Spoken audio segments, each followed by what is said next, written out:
is this the same old Knicks? Are we going to have the opportunity to watch the Knicks botch this one up once again? This isn't a team and an organization over the years, as we all remember the Carmelo Anthony Knicks, or even the 90s Knicks. 99, that was the last time we've seen the Knicks in the finals, where they had to make acrobatic circus shots. Go ask Grandmama, Mr. Johnson, or any one of those players on that team. And it was Patrick Ewing's final year as a New York Knick, as he was traded to the Supersonics in the offseason.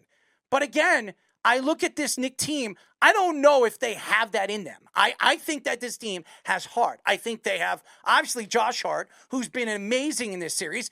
Didn't seem to show up in game number 3, but half of the players didn't. As much as everybody thinks Jalen Brunson showed up with his numbers, he didn't look that good either. And that's a big problem. If Jalen Brunson and Karl Anthony Towns don't show up and Mitchell Robinson can't hit free throws, there's a problem, because you know what the Celtics are going to do later in the game. They're going to play Hack-a-Mitch. And that is what this team is planning to do. They don't want anybody else to go to the free throw line because Mitchell Robinson can't hit a lick. I don't understand why Tom Thibodeau, during the every 24 hours where they have a time to practice and go out there, why doesn't he stick Mitchell Robinson at the free throw line and have him shoot 300 free throws? Because if this guy can't hit a free throw, this team is not going to win down the stretch. This has been a huge problem since he's come back. Now, Mitchell Robinson isn't a good free throw shooter.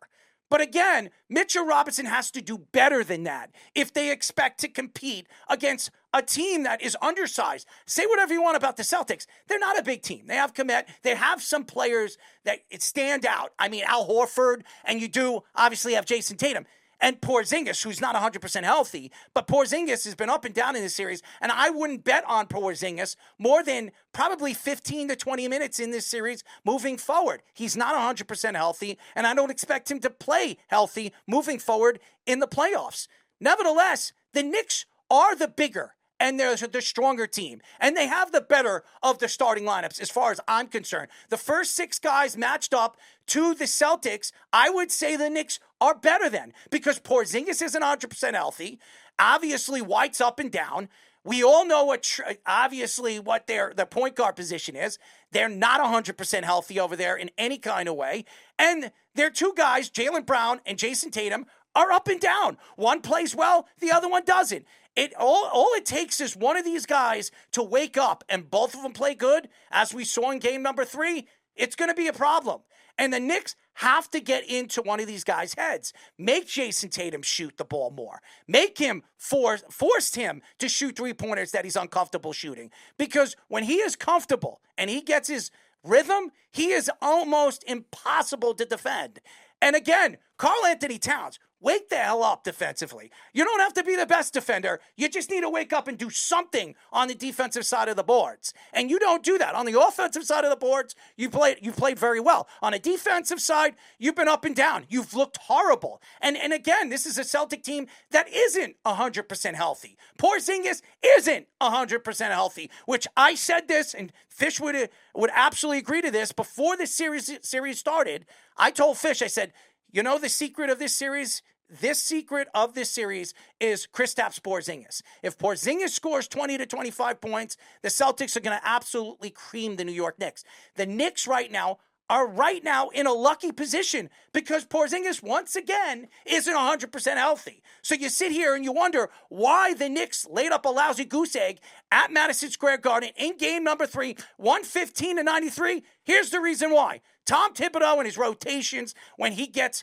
caught up in the mix in the late third quarter and fourth quarter, he depends too much on Brunson. He forces his rotation to go that route throughout the game, especially at the end of the game, and he doesn't realize, hey, you know what? Maybe I put Josh Hart on the bench. Let him be my 6th man in the second half and bring him in when we're in trouble with foul trouble. Or we bring him in when we need an important steal or an important rebound and make him earn his minutes. Because as good as Josh Hart's been in this series, and he's been very reliable, Josh Hart plays too many minutes. And again, Tom Thibodeau has trained these guys to do that. But when you play too many minutes and you beat up your body, this is when you're not playing at the top of your game. This is when you wonder if Josh Hart is consistent enough to be a starter in this rotation. So, and I know everybody's going to say, well, what happened to Mikal Bridges? What happened to him in that game? Here's what happened. They stop rotating and moving the ball on the perimeter when they fall behind as much as they do. In the first 2 games, when they fell behind, they moved the ball. They got it to OG. They got it to Mikal Bridges. They got it to the open man.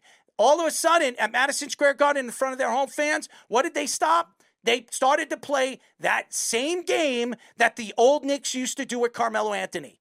They say, get the hell out of the way and let Jalen Brunson take over the game.